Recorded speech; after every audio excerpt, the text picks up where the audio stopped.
Muy buenas tardes a toda la audiencia Sanamente. Estamos aquí a través de Multimedia RS para darle continuidad a otro capítulo sobre gestión de conflictos. Fue nuestro tema del programa pasado y hoy continuamos con el capítulo 2. Entonces queremos saber cómo entender, cómo gestionar y cómo resolver mejor los conflictos. Queremos darle las gracias al Comité de Educación de la Cooperativa Sagrados Corazones por auspiciar este espacio, por hacer posible que nosotros estemos aquí justamente compartiendo con ustedes conceptos, herramientas, recomendaciones para tener calidad de vida, para tener salud mental, salud emocional y tener un montón de herramientas que te ayuden a seguir creciendo y desarrollándote tanto personal como profesionalmente. Quiero darle la bienvenida a mi colega, el psicólogo Jesús Cardoso. Buenas tardes, Jesús, ¿cómo estás? Buenas tardes, Jadichi, buenas tardes a toda la audiencia. Te invitamos a seguir este programa en las redes sociales. Sumate, compartir, recomendar, dejar tu comentario para que podamos verlo.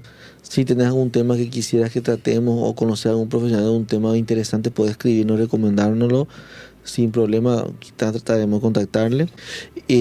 Realmente es importante la tarea del Comité de Educación de la Cooperativa Sagrados Corazones, que brinda este espacio para el cual estamos ocupando, porque hoy día la salud mental o la vida sana plenamente integral es un factor importante que mucha gente ya le empieza a dedicar parte de su tiempo, su día a día, y también es bueno aportar y ayudar en la vida de los demás. Ahora un servicio de la cooperativa.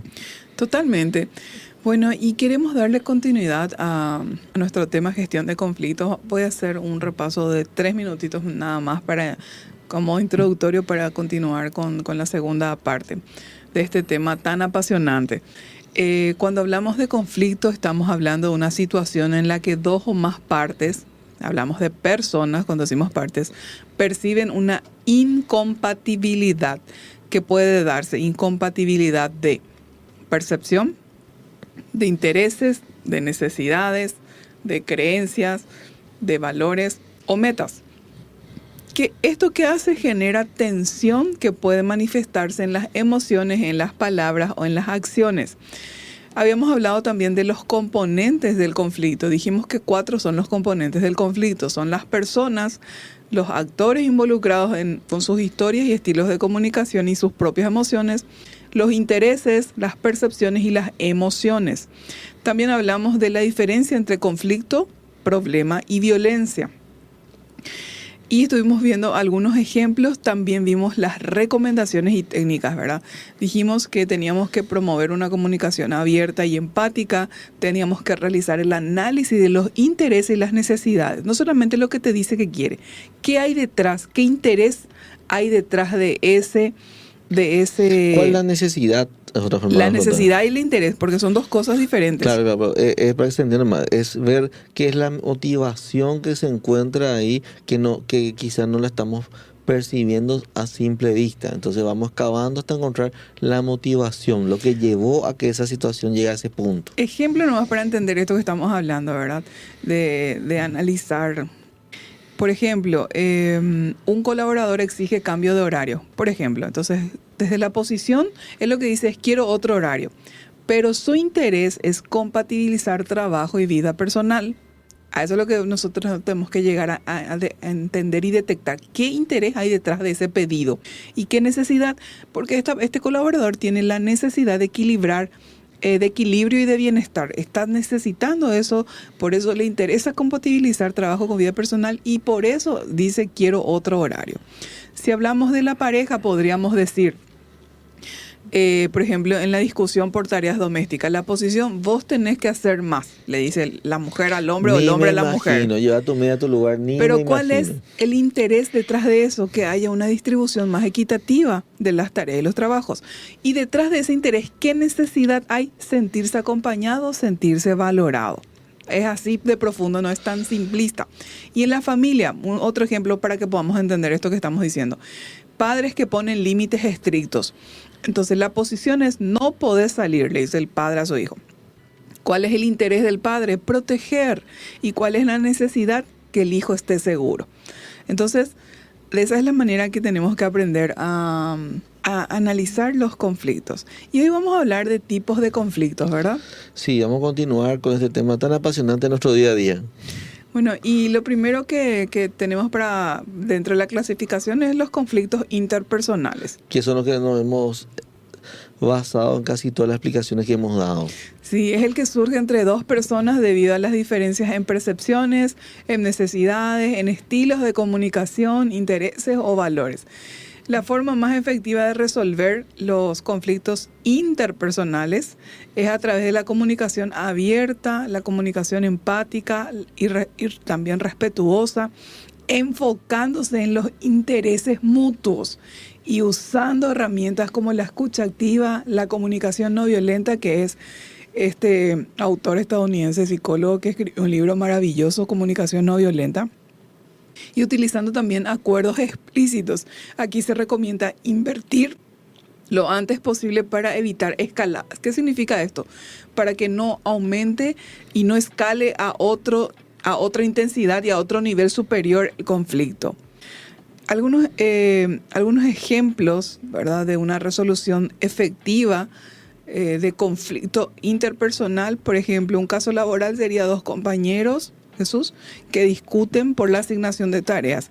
Se realiza una reunión con mediación del supervisor donde se aclaran las funciones y se reequilibran las responsabilidades. Sí, y en el caso familiar, por ejemplo, podría ser hermanos que discuten sobre el cuidado del padre anciano o de la madre anciana. Acuerdan turnos y responsabilidades mediante un diálogo estructurado y planificado. En el caso familiar, este tema con abuelito, abuelita, de todos cuidamos, ¿verdad? Es un factor realmente donde uno puede tener muchos hijos y a veces no tiene ninguno también, y a veces termina uno en el vecino. Pero es un tema de mucho conflicto en el caso familiar, cuando hay una persona en situación de cama o en situación de edad avanzada. Totalmente. Luego tenemos el caso entre vecinos, que típicamente todos sabemos cuál es, queja por ruidos molestos. Entonces se establece un canal de comunicación directo, se fija en horario de descanso y ambos se comprometen a respetarlo. En el caso de los edificios se hace más esto, se pone tipo hasta las 10, se puede tener fiestas, hay lugares, yo conocí lugares donde es hasta cuántas personas pueden estar en el departamento y otro tipo de reglas. Porque es justamente cuando uno está en comunidad se fijan ciertos requisitos. Inclusive para entrar en clubes sociales, si uno empiezan a hacer algunas averiguaciones, uno se va a entrevistas de por qué quiere entrar en el club, y en el club ya le explican cuál es la visión y misión del lugar y las reglas, para ver si la persona realmente siente que va a encajar. Y también ellos ver si esa persona está en el estándar de ese club o asociación, ¿verdad? Otro conflicto es el conflicto intrapersonal, sí, que se dan dentro del individuo, sí, cuando existe una tensión entre deseo, valor, necesidad o decisiones personales. La forma más efectiva de resolver es mediante el autoconocimiento, la reflexión guiada, acompañamiento psicológico si es necesario y uso de herramientas como la toma de decisiones conscientes, valores personales, escritura reflexiva o coaching. Acá muchas veces la gente, cuando es intrapersonal, en la generalidad busca un consejero, busca a veces un coach, a veces busca a un profesional de blanco, psicólogo o psiquiatra, y hay que entender que no es que ellos te van a decir qué tenés que hacer. El proceso de lo que es intrapersonal es lo que conversamos, pero en vez de haber dos personas, todo ocurre dentro tuyo.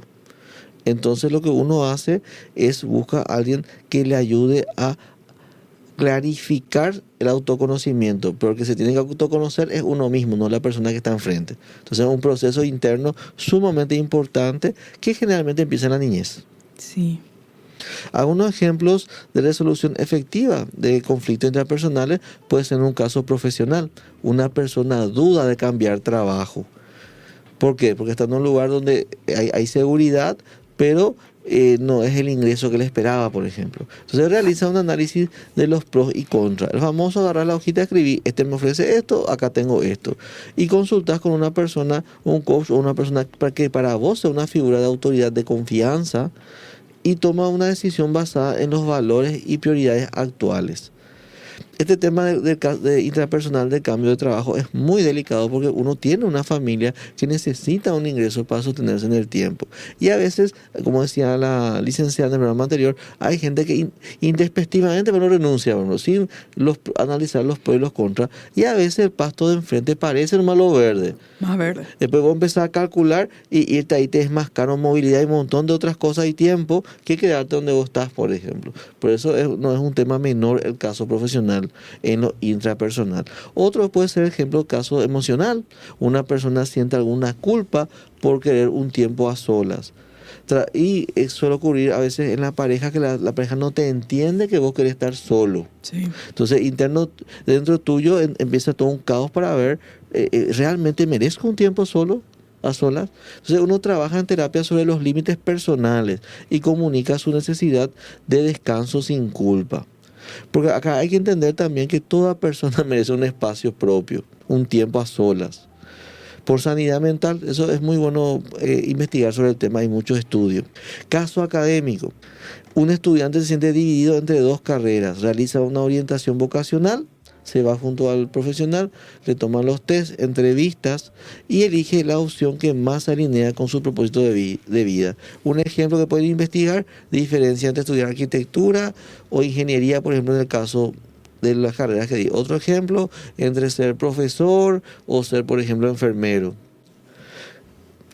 Así es. También tenemos otro tipo de conflictos, son los conflictos grupales. Y estos surgen cuando subgrupos dentro de un equipo o colectivo, ¿verdad?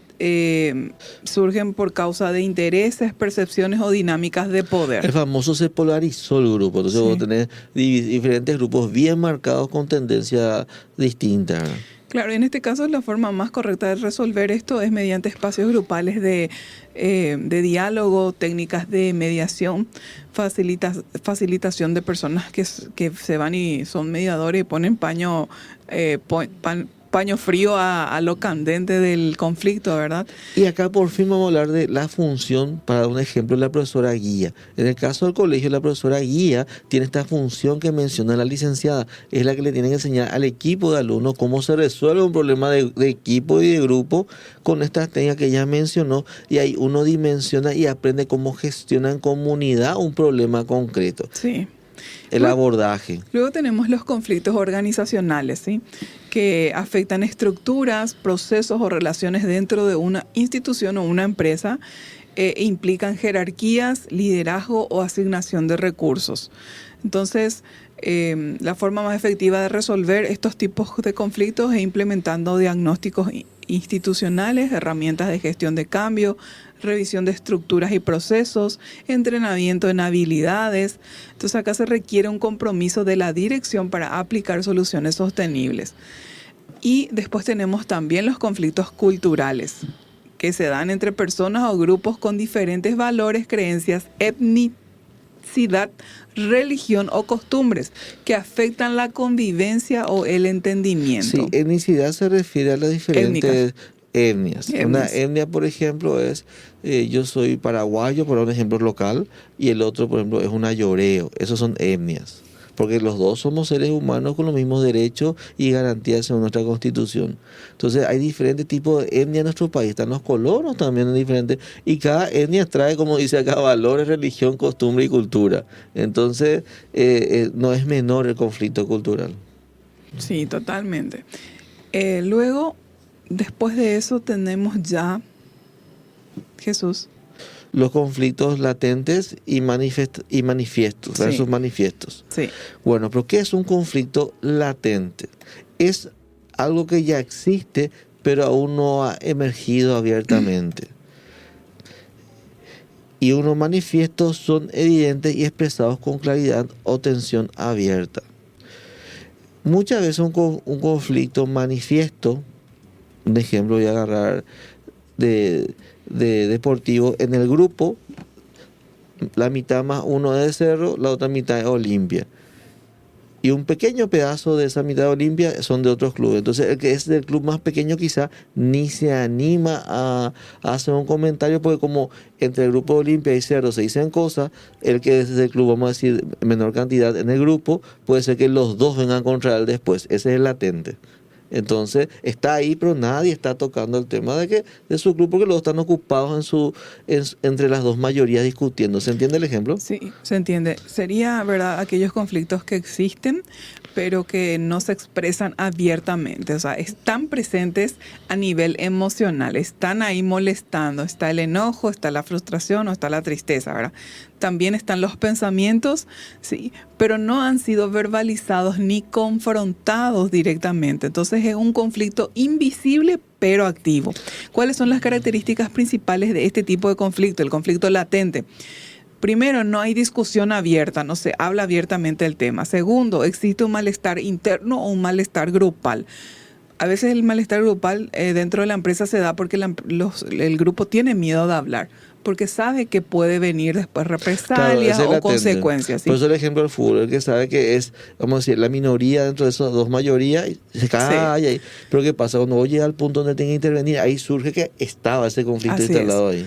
Y también una característica del conflicto latente es que se evita el tema o la confrontación, pero está ahí el conflicto.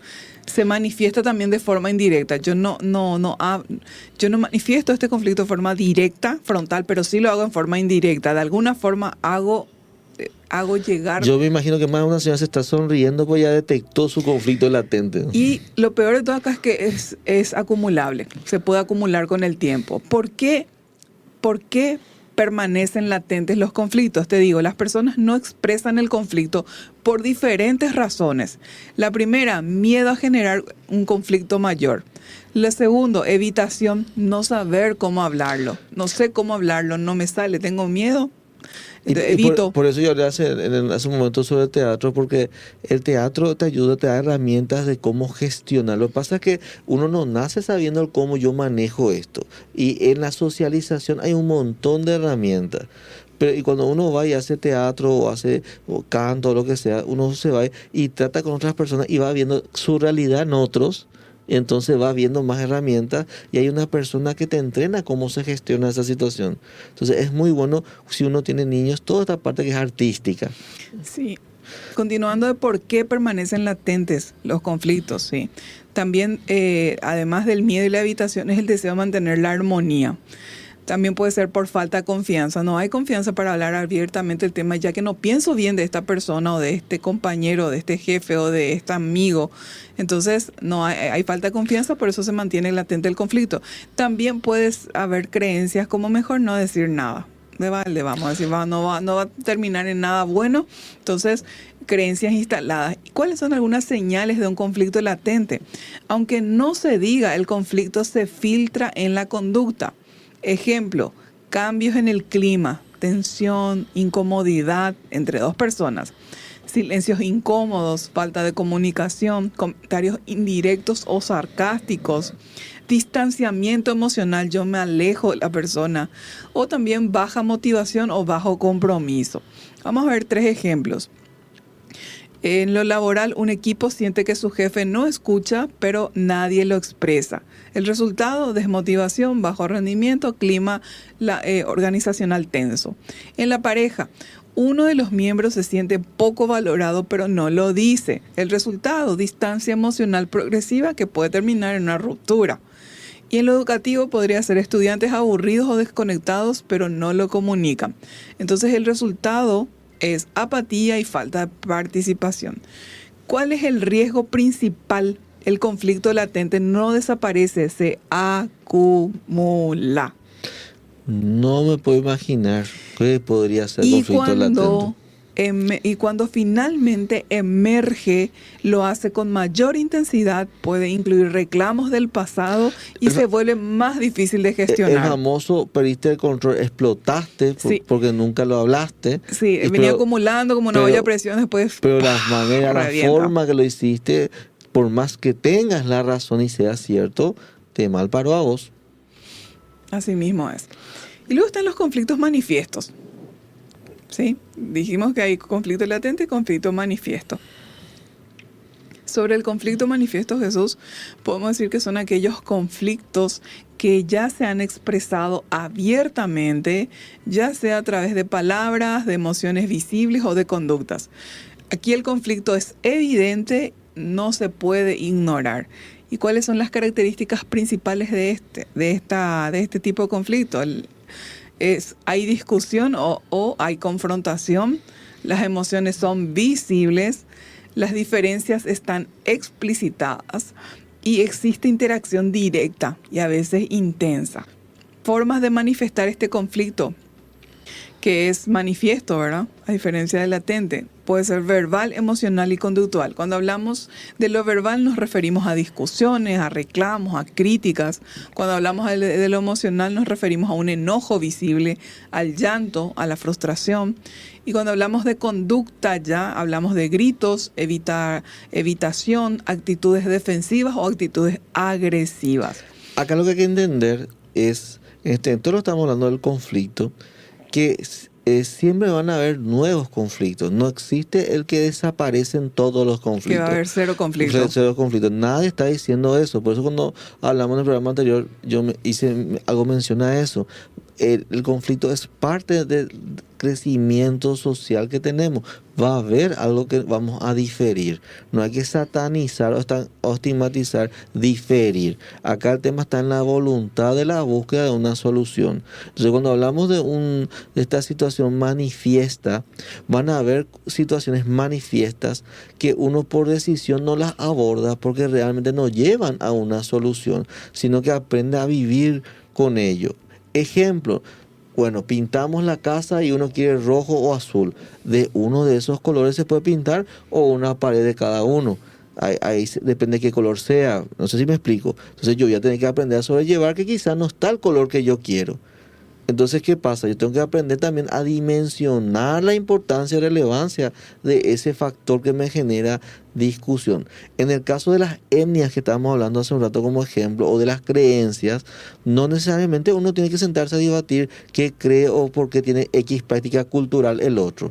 Yo tengo que centrarme donde puedo hacer puentes para construir un resultado. Eso es más yo quería acotar. Sí. Porque si no pareciera que todo tiene que el conflicto es algo malo. Bueno, no. Eso va a surgir por las diferencias que tenemos las personas. Y ninguna persona es igual a la otra.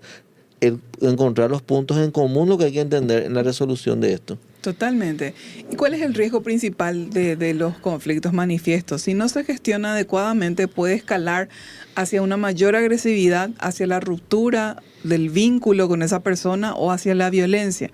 Entonces, aunque pueda ser incómodo el conflicto manifiesto, tiene su ventaja, Jesús. ¿Y cuál es esa ventaja? Que ya salió a la superficie, ya salió a flote. Entonces, uno puede ocuparse de eso, puede gestionar ese conflicto, puede trabajar en eso. Y una forma de gestión, la que yo dije, decidir entre ambas partes, no tocar ese factor, porque evidentemente por la cultura misma de las dos familias no va a terminar bien. Eso también es un tipo de solución.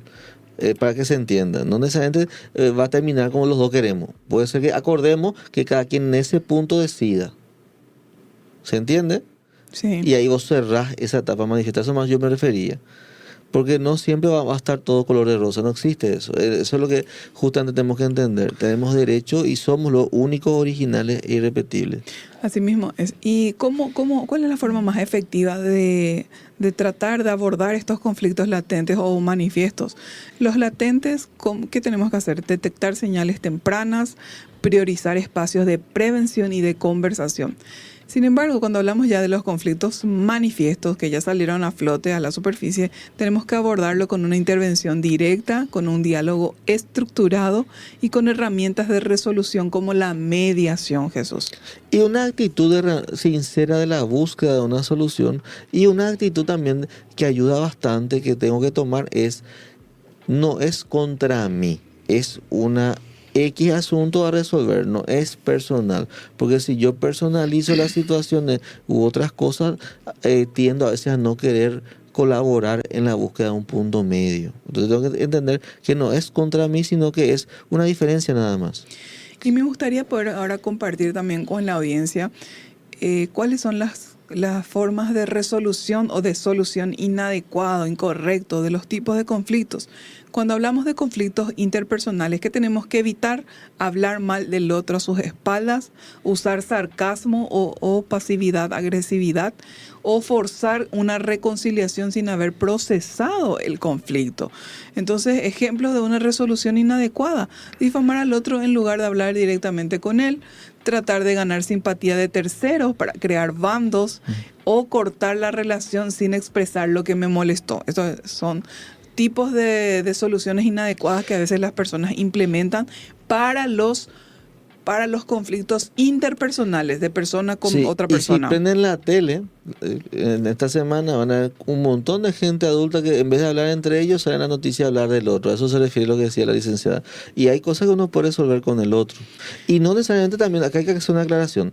No siempre hay y quiero reforzar, no siempre tengo que opinar de todas las cosas. Tengo también que aprender a decidir a que no es necesario opinar o decir algo por otra persona hasta hablar con él. Por eso es bueno a veces cuando uno está en grupo poner la regla de que viene a decirme algo de alguien y le mando con esa persona en la que me habló. Es buscar soluciones prácticas en la comunidad para evitar este tipo de conflictos, porque si no, no vas a avanzar en tu barrio, en tu vecindario, nada. Tenés que llevarte con quien va a estar a tu lado mucho tiempo. Otra forma inadecuada de intrapersonales, por ejemplo, que era otro tipo de conflicto que hablamos, es por ejemplo... ejemplo de resolución inadecuada es reprimir, esto es intrapersonal, yo adentro mío, reprimir las emociones o necesidades por miedo. ¿Verdad? Yo no le digo a mamá, no le digo a papá, no le digo a nadie, porque ¿qué pensará de mí? ¿Cómo lo tomará?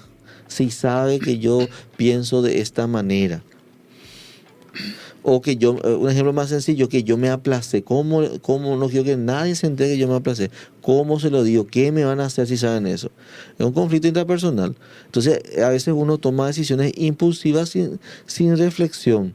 Entonces hay que evitar tomar decisiones también posponiendo una solución. Pero yo quiero dar un ejemplo concreto acá de intrapersonal.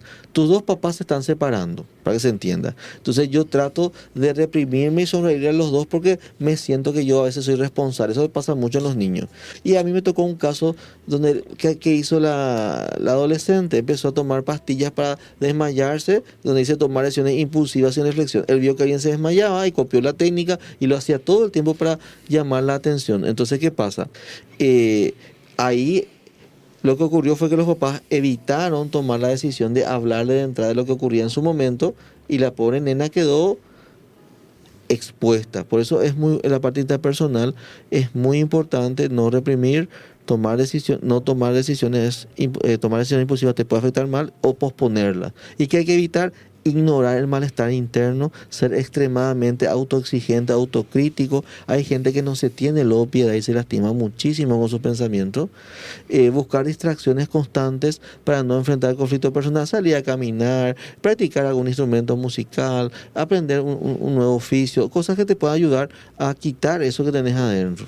Sí, y cuando hablamos de los conflictos grupales, ¿verdad? Una resolución inadecuada sería cuando el líder toma partido sin escuchar a los dos grupos, penalizar el conflicto sin investigar las causas reales y silenciar el desacuerdo para mantener la armonía, entre comillas. Entonces, yo creo que muchísimos se sintieron identificados con los tres aspectos que mencionaste, porque es algo que yo escucho muy frecuentemente en la mayoría de los lugares donde estoy. Sí, eso es grupales, pero después tenemos los organizacionales, ¿verdad? ¿Cuáles son los ejemplos de mala resolución o mala solución al conflicto? Cambiar a una persona de puesto sin explicaciones para calmar las aguas, amenazar con sanciones para evitar reclamos o realizar cambios estructurales sin consultar a los afectados. O sea, la comunicación es un proceso demasiado determinante en cualquier gestión de conflicto. Entonces hay que evitar tomar decisiones autoritarias sin que haya diálogo de por medio. Atribuir el problema a la falta de compromiso sin revisar procesos. Hay que evitar también eso. Y reforzar jerarquías como única vía. Hay que evitar reforzar las jerarquías como única vía del orden. Luego tenemos los culturales, Jesús. Resolución inadecuada sería burlarse o desacreditar la cultura del otro. Pretender uniformizar a todos para evitar diferencias. Excluir a quienes no comparten los valores mayoritarios. Y cuando hablamos de los conflictos latentes y de los conflictos manifiestos, Jesús, una forma inadecuada de resolver el problema latente o manifiesto es esperar que el tiempo lo solucione todo, hacer de cuenta que no pasa nada mientras la tensión crece o dejar que el conflicto estalle en lugar de prevenirlo. Y ahora vamos a ver cuáles son las causas más habituales de por qué se generan los conflictos, Jesús? Hablamos muchísimo de la mala comunicación. Sí. La mala comunicación es el primero de las causas comunes de los conflictos, que son los mensajes poco claros, las malinterpretaciones o falta de escucha. O como dijimos justamente, a veces uno piensa que implícitamente el otro ya sabe. Sí. Ejemplo, un correo electrónico mal redactado genera ofensas. Falta de retroalimentación en un equipo, que es lo que vos mencionaste como ejemplo. El decirles, ¿qué entendiste? Para Sí. poder quitarte la duda. Suponer intenciones sin verificar. Técnicas que pueden ayudar a mejorar esto es del yo. Jesús, antes de que vayas a las técnicas, Sí. me gustaría ampliar un poquitito que la comunicación no es solo hablar mal, sino también es no decir lo que realmente se siente, decirlo de forma agresiva o poco clara, interpretar sin verificar y no escuchar activamente. Entonces, una de las causas más frecuentes de conflicto es justamente porque se distorsiona la realidad. ¿Cómo genera conflicto? Se crean malos entendidos, se suponen intenciones negativas sobre el otro, se acumulan emociones no expresadas, que es una bomba de tiempo, y se rompe la confianza. Entonces, ejemplos serían: el mensaje corto de WhatsApp se interpreta como un enojo. Sí, no, ok. Se enojó, decimos, ¿no? También puede ser una indicación laboral poco clara, genera errores y genera reproches. No hubo claridad en el pedido, entonces tampoco se pudo lograr el objetivo y entregar el resultado esperado porque no hubo claridad, ¿sí? O una persona espera algo que nunca comunicó. O sea, son ejemplos cotidianos de cómo una mala comunicación puede generar conflicto. Y ejemplos de una resolución inadecuada que se originó por la mala comunicación, sería cortar la comunicación, no tengo nada que hablar. ¿Por qué? Porque esto genera distancia, aumenta la tensión y deja el conflicto sin resolver, Jesús. También hay que evitar mensajes hirientes por medios digitales. El medio digital elimina el tono emocional porque uno no le escucha al otro con qué tono está hablando y diciendo lo que dice. Entonces esto favorece más las interpretaciones. Y luego tenemos también los gritos o los silencios como forma de presión, de presionarle al otro. Entonces ambas son formas de una comunicación disfuncional. El grito es agresión, el silencio es castigo emocional. Entonces, ¿qué tenemos que evitar? Hablar en enojo con enojo extremo. La emoción domina el lenguaje ahí. Por eso tenemos que evitar hablar con enojo extremo. Esperar a que nos pase y luego tener una comunicación. Interpretar sin preguntar. De repente se puede dar una situación en donde vos hayas interpretado, pero no te quedes con esa interpretación. Chequea, pregunta, verifica si esto que estoy interpretando es así o no es así. Entonces tenés que hacerle a la otra persona la pregunta. Interpretar sin preguntar genera conflictos imaginarios que están en tu cabeza nomás, no están ahí. Imponer sin verificar comprensión, creer que el otro entendió, no garantiza que sea así. Entonces no es solo lo que se dice, sino cómo se dice, cuándo se dice y dónde se dice, desde dónde se dice. Después, otra causa, además de la mala comunicación, son los intereses contrapuestos. Sí, que es cuando dos partes desean resultados diferentes que parecen incompatibles. Y eso se da muchísimo, lo de los intereses contrapuestos. Un ejemplo es la casa. Voy a dar un ejemplo, la casa. Hay gente que quiere ampliar la casa y su pareja quiere reducir los gastos de la casa para invertir en otra cosa. Ese es un ejemplo de interés contrapuesto. Otro es dos personas que quieren el mismo puesto en la empresa. Es solamente uno el puesto. Uno se va a quedar sin el puesto. Hay muchas películas sobre este tipo de casos. Otro es horarios incompatibles entre actividades compartidas. A veces los horarios de trabajo en una relación, por ejemplo, dificultan el encuentro entre semana y uno se encuentra con menos tiempo, vamos a decir, compartido en común y el otro quiere más, ¿verdad? Pero hay una realidad material también en la vida, ¿verdad? Claro, los intereses contrapuestos ocurren cuando dos o más personas justamente quieren cosas distintas o incompatibles, ¿verdad? La causa... Sí, por eso digo, por ejemplo, pareja pues es lo más práctico. Sí. Pues en la casa siempre uno quiere ahorrar, el otro quiere algo. Todos tenemos necesidades diferentes, sí, ¿verdad? Entonces, ¿cómo genera conflicto? Competencia por recursos o decisiones, sensación de injusticia, lucha de poder. Esto se da muchísimo en las organizaciones. Ejemplos cotidianos, dos áreas quieren el mismo presupuesto, uno quiere ahorrar, el otro quiere gastar, prioriza resultados, el colaborador prioriza su bienestar. ¿Cómo son algunos ejemplos de resolución inadecuada de este tipo de conflictos? Negociar desde el poder. Se hace así porque yo mando. ¿Por qué? Porque esto genera obediencia, pero no genera compromiso. Vos no te ganás la voluntad del otro, vos estás imponiendo. Por eso es una forma que, dependiendo en qué contexto, uno puede usar, ¿sí? Ceder con miedo, por miedo, también es una forma inadecuada de resolver el conflicto. La persona evita el conflicto, pero acumula resentimiento. Por eso es malo. Y luego están los chantajes o las amenazas, ¿verdad? Que destruyen la confianza y deterioran el vínculo. Por eso tenemos que evitar en esa forma de resolver de yo gano y vos perdés. ¿Sí? Sí, y también hay que evitar anular las propias necesidades. O sea, a corto plazo evita el conflicto, pero a largo plazo lo agrava. Para que se acabe el problema, entonces, ¿qué yo hago? Anulo mis propias necesidades. Esa es una forma inadecuada de resolver. Ignorar los intereses del otro también es una forma inadecuada de resolver. ¿Por qué? Porque impide acuerdos sostenibles en el tiempo. Un tiempo va a durar, pero después se va a caer. Entonces, el objetivo no es ganar, sino integrar los intereses de ambas partes en la medida de lo posible. Y luego tenemos otra causa común de las causas de por qué se dan los conflictos, son los choques de valores, Jesús. Sí, que es cuando hay creencias profundas de las partes que entran en conflicto. Un ejemplo, una persona valora, por ejemplo, que una decisión tomen todas las personas, y como dijiste recién, la otra valora que haya gente que decida por los demás. Un ejemplo. Alguien quiere transparencia, el otro quiere más discreción. Otro es la diferencia sobre educación de los hijos en una pareja. Un ejemplo de choque de valores. Otro es divergencia sobre ética laboral.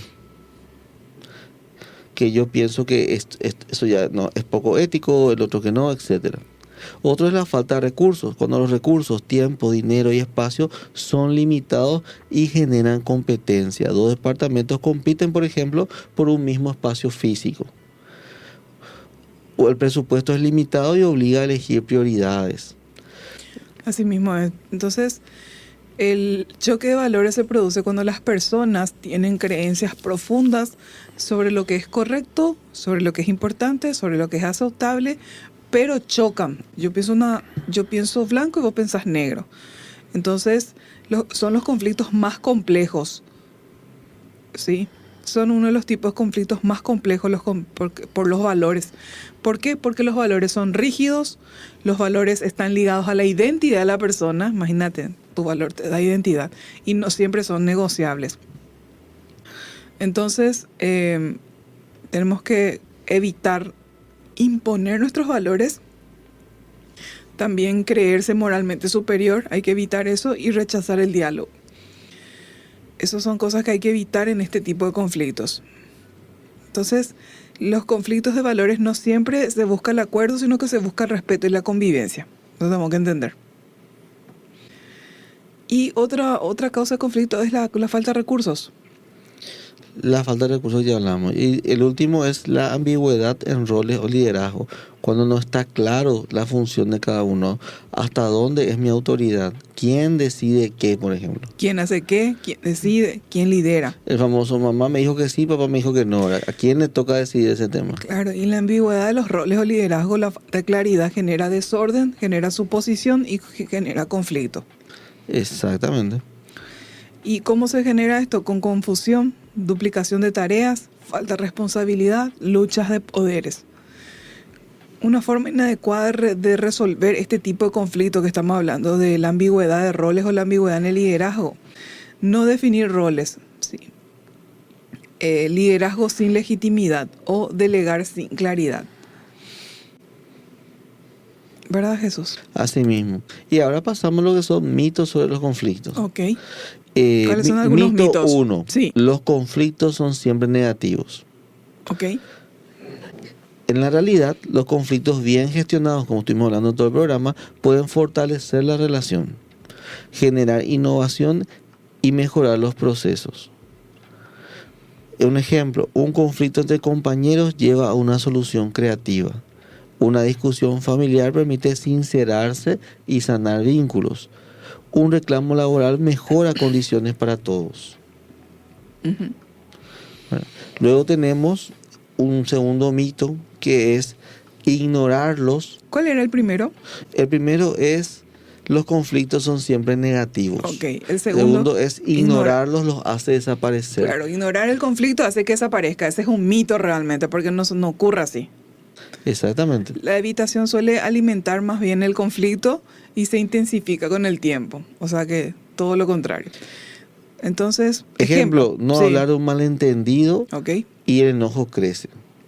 ok, Evitar reuniones por miedo a confrontar. El Ok. famoso TV se da la vuelta y se va a otro lado. Silencio prolongado que erosiona la confianza. Vos sabés que el otro algo no está aceptando, pero no te lo dice. Entonces Sí. vos no sabés cómo avanzar. Un tercer mito es, solo los malos líderes tienen conflictos en su equipo. O sea que yo escucho mucho actualmente. sí, Sí, que solo los malos líderes tienen conflicto en su equipo, cuando realmente el conflicto está en todas partes, como dijimos nosotros, saben soluciones creativas, ¿verdad? Y la realidad es todo equipo humano tiene conflictos, lo importante es cómo se los aborda. Entonces, un líder competente crea espacios seguros para disentir. Un conflicto bien gestionado fortalece la cohesión grupal. La diversidad de opiniones puede generar roces, pero también riqueza. así es. Ese es el mito número 3. Solo los malos líderes tienen conflicto en su equipo, ¿verdad? Porque todo equipo humano tiene conflicto y es normal y es natural. Entonces, de todo lo que conversamos, ¿verdad? De la comprensión del conflicto y el comportamiento humano, avanzando podemos ver el conflicto como una oportunidad. Sí, Si vemos el conflicto como una oportunidad, entonces, ¿qué pasa? Lo estamos viendo como, en lugar de ser una amenaza, vemos al conflicto como algo, como una oportunidad de crecimiento. ¿Qué voy a ganar de esto?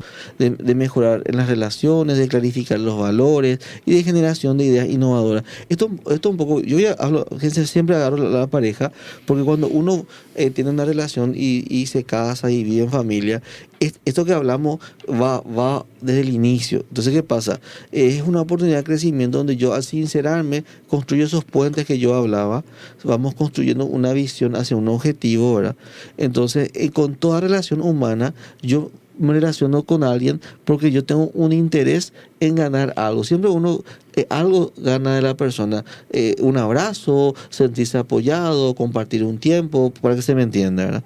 Pero yo, para fortalecer ese vínculo, también cedo algo. Entonces, en toda relación entre seres humanos, uno cede y gana. Siempre que quiera mantener esa relación. Por eso acá lo importante es, como dice acá, ver el conflicto como una oportunidad de crecimiento. Eso no lo habíamos pensado ni hablado. Vamos a ponerle unas reglas, ¿verdad? Esta visión es central en la psicología positiva y en el desarrollo de cualquier organización. Porque las situaciones surgen nomás. Uno nunca va a tener todas las situaciones en un manual, pero uno puede tener la actitud y verlo como una posibilidad de crecimiento, como en este caso el conflicto. así es. Y para ir ya a la última parte, vamos a hablar del ciclo del conflicto, ¿sí? Y cuando hablamos del ciclo de conflicto, decimos que el conflicto sigue un ciclo dinámico que permite entender su evolución. Empieza con la latencia, que es la tensión no visible. Luego viene la emergencia, comienzan los primeros signos. Luego viene la escalada, aumenta la intensidad. Luego viene la crisis, que es el punto máximo de confrontación. Y luego viene la desescalada, que es la baja de tensión, y la resolución o el estancamiento de ese conflicto. Y el tratamiento, como dijimos, se da porque dilatás, gestionar ese... Sí. Y el ciclo del conflicto, ¿verdad? Empezamos con el 1, que es la latencia. La tensión existe, pero no se expresa abiertamente. Puede haber incomodidad, puede haber rumores, malestar interno o señales sutiles. Ejemplo, un empleado comienza a sentirse sobrecargado porque siempre le avisan tareas extras, pero no dice nada aún, se queda callado, ¿verdad? O sea, es latencia. En la esfera familiar, un adolescente siente que no se respeta su privacidad, pero lo guarda en silencio. En el ámbito educativo podría ser un grupo de estudiantes siente que un docente trata con favoritismo a otros, pero no lo comentan directamente. Luego ya vienen los primeros signos visibles que le llamamos emergencia, ¿verdad? Que comienzan a aparecer ya señales del conflicto. Comentarios indirectos, gestos, cambios en el comportamiento o quejas informales. Por ejemplo, en el ámbito laboral sería un empleado empieza a llegar tarde o responde con frialdad a las solicitudes de su jefe. O sea, ya es los primeros signos visibles. En el ámbito familiar, el adolescente comienza a evitar conversaciones o a cerrar la puerta con enojo. Luego tenemos la tercera etapa, que es la escalada, donde aumenta la intensidad. Entonces la tensión se vuelve abierta y emocional. Puede haber confrontación directa, puede haber polarización, pueden haber acusaciones o puede haber competencia, ¿sí? Entonces, en el laboral podría ser el empleado discute con el jefe y le señala que está harto de ser el único que trabaja. En lo familiar puede ser el adolescente responde con gritos o insultos cuando se le llama la atención. Y en el ámbito escolar, los estudiantes enfrentan al docente en clase con reclamos fuertes frente a todos. Luego tenemos la crisis, que es la confrontación máxima ya cuando es el pico del conflicto y puede haber rupturas, amenazas, acá puede haber violencia verbal o emocional, pueden haber sanciones o decisiones drásticas. Luego tenemos el ejemplo, el empleado abandona una reunión a los gritos y solicita traslado o renuncia. En lo familiar, el adolescente se encierra varios días o se va de la casa tras una pelea con sus padres. Sí, esa es la parte de la crisis. Y vecinal puede ser un grupo, los grupos enfrentados llaman a las autoridades o presentan denuncias formales. Este es la famosa comisión vecinal, donde un grupo está contra otro. No me imagino el ejemplo. Después tenemos la desescalada ya, que es la bajada de tensión. Después de la crisis ya se produce el descanso emocional o un llamado al diálogo. Acá hay posibilidad de reparación y de reflexión. Para que haya desescalada, entonces tiene una actitud de búsqueda de construir ese puente. Nosotros tenemos que entender la importancia de mantener los puentes. Estamos en una época donde todo, o sea, por lo menos yo interpreto que la mayoría de las personas que yo le escucho por YouTube, eso, o les sigo o dejo de seguir en un momento dado, hablan como si todo el tiempo yo me salgo con la mía o que el liderazgo va atado a siempre tener logros a tu favor. Realmente las relaciones personales hay momentos donde se va a dar eso y momentos donde uno va a ceder. Siempre hay que recordar que el ceder también ayuda a mantener la relación y lo que hay que ver es en forma madura cuándo ceder y qué se puede ceder y qué no. Por eso es importante la actitud de querer llegar a una solución. Porque si no, la desescalada, mientras no llegue, nos vamos lastimando, como era el punto anterior, de muchas maneras con lo que decimos u omitimos hacer con la otra persona por un factor emocional como el enojo, por ejemplo. Entonces, en esta desescalada, sí o sí, al bajar empiezo a tener ya noción del costo de lo que me costó este conflicto. No hablo de costo material, sino emocional, de tiempo, y me doy dando cuenta de lo que perdí, donde podía ser más creativo. Una vez en un programa hablamos sobre eso, de que yo al cerrar mi creatividad, yo me perjudico doble, porque uno, perdí el tiempo con una persona, y dos, dejé de poder generar cosas nuevas. Y la productividad es un factor que al ser humano le hace sentir satisfecho los logros. Totalmente. Bueno, entonces hoy estuvimos compartiendo el segundo capítulo de gestión de conflictos. Llegamos al final del programa. Hoy entendimos algo fundamental, ¿verdad? Que el conflicto no es un problema necesariamente. O sea, y el problema el problema es cómo manejamos ese conflicto realmente. Y porque sabemos que el conflicto puede destruir, pero también puede llegar a construir si aprendemos a manejarlos con técnicas, con herramientas. También aprendimos que puede romper vínculos o puede fortalecerlos, ¿sí? Por eso generalmente los matrimonios después de crisis salen fortalecidos, Jesús. Sí. Entonces todo depende de cómo nosotros entendamos el conflicto, busquemos comprender la raíz del problema, como estábamos diciendo, los intereses, la necesidad, el quid de la persona, y cómo nosotros decidamos gestionar ese conflicto con las herramientas que hoy hemos compartido con ustedes. Entonces, con esto cerramos el programa de hoy. Nos vemos aquí en Sanamente a través de Multimedia RS. Chao, chao.